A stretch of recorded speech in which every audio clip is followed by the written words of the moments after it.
Alright, so since I did a video about Mom, I'm Sorry, I felt that it was a little appropriate since there's actually a promotion coming out with this series at the recording of this video to talk about Ctrl+Z. Now, I'm just going to be honest with you straight up. If I had to choose between one of the two, I definitely would tell you to read Mom, I'm Sorry. It is a very amazing webtoon. I really love it. Again, I already did a video about that, so if you want to check that out, please, there's a link in the description below. Hello everyone, the 25th Genius is back with another webtoon review, and this time we're going to be reviewing Ctrl+Z, and I'm going to put this out here now.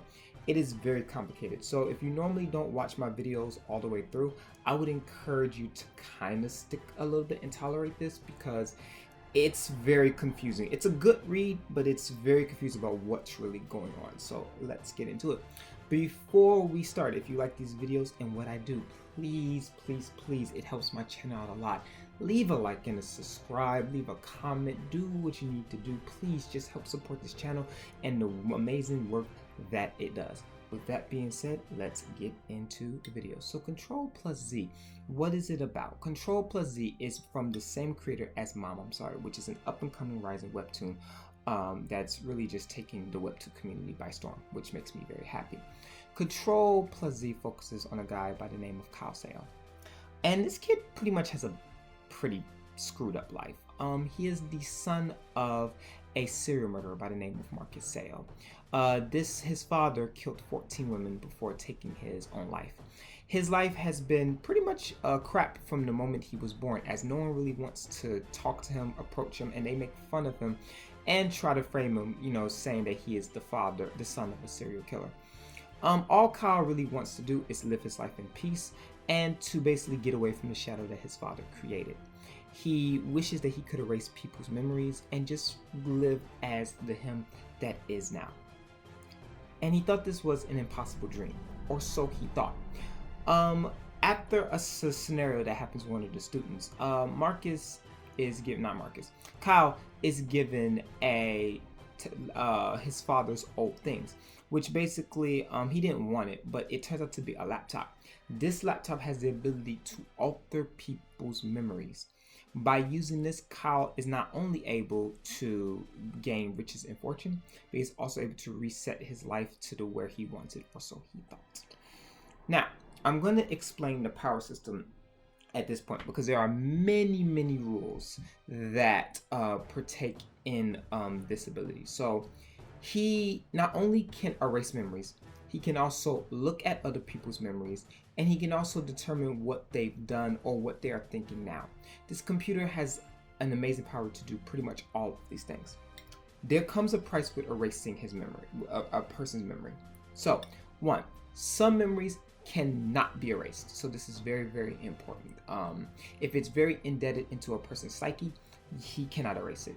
Two, the memory comes back if a person remembers something or something is mnemonic. So for example, let's say I forgot what I ate for dinner, right? And let's say I had a chicken in my hand. Even if he erased it, because the chicken is in my hand, I will instantly remember that I ate chicken for dinner. So the only way his memory erasing works is if he deletes all traces that would jog a person's memory. Now times for the complicated part. If there is another user, the two of them share the exact same memories. So why am I bringing this up now? Because there's another character that comes into this by the name of Haley. And Haley is a girl that the main character is crushing on, so he uses his machine to manipulate the relationship to basically get in her draws. I wish that's not what happened, but it did. And Haley finds his laptop and registers as a user. Haley, by doing that, they share the same memories. So remember when I told you about if someone gets something to jog their memory, they'll remember what happens? Haley basically served as the catalyst for that. So basically when someone touched Haley, they were reminded of what Kyle did to them, and it became a pure disaster as everyone's memories were slowly being unwinded right before his very eyes. The users of these computers cannot be erased, only if the user is willing to erase their account, and they must show their fingertips and other stuff to delete it from the account. So as long as that person is living, that person's data of the computer will stay pretty much intact until that person dies. That may or may not be a spoiler, but just keep that in mind. And basically he uses this ability to try to get over on everybody. I'm not gonna lie to you, there's a lot of inconsistencies with this story. Like, unfortunately, if I have to compare the two, Mom, I'm Sorry just wins in the end. It's a straightforward, consistent plot that really doesn't have me more questions than I do answers. I feel that these will be answered a little bit later in the story, but I'm very curious about how or why his father had such a computer.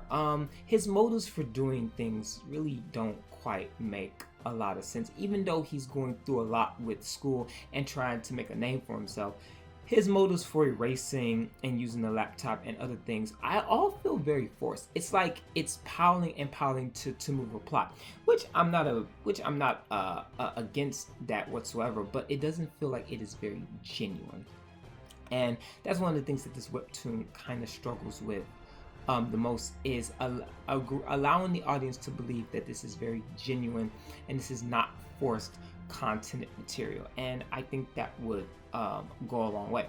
But in Ctrl+Z, it kind of seems to be the direct opposite.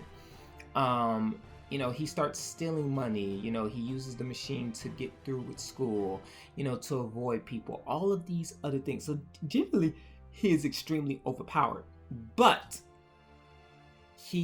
his motives are very unclear.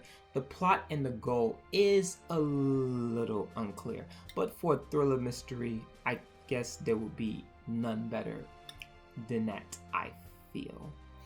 All in all, this series is a really good read. It does keep you questioning, and I don't know if you like that or not, but it definitely gives you more questions than you do answers, and you're kind of trying to fit the pieces together, or you just really see the disgusting character that our main character is. Yeah, I mean, he's pretty disgusting, if I do say so myself. Not only is he using a machine and manipulating people, and you know your boy loves manipulators, but it's his way of going about it, and his execution is just very sloppy and very poor, and I wonder how he got as far as he did with doing the stuff now. So I don't know, but this story just didn't really seem that great to me. Overall, I think it's a very interesting read and definitely worth the 77 chapters that are in it, but in terms of plot and execution, I am concerned about that just a little bit. Well, I hope that is a good review about Ctrl+Z. If you want to read Ctrl+Z and Mom, I'm Sorry, there are links down in the description below. If you like these videos and what I do despite the constant hearing of cars, because I can't control that because I'm not a magician, please leave a like and subscribe on this channel. With that being said, I thank you so much for watching this video and have a great day.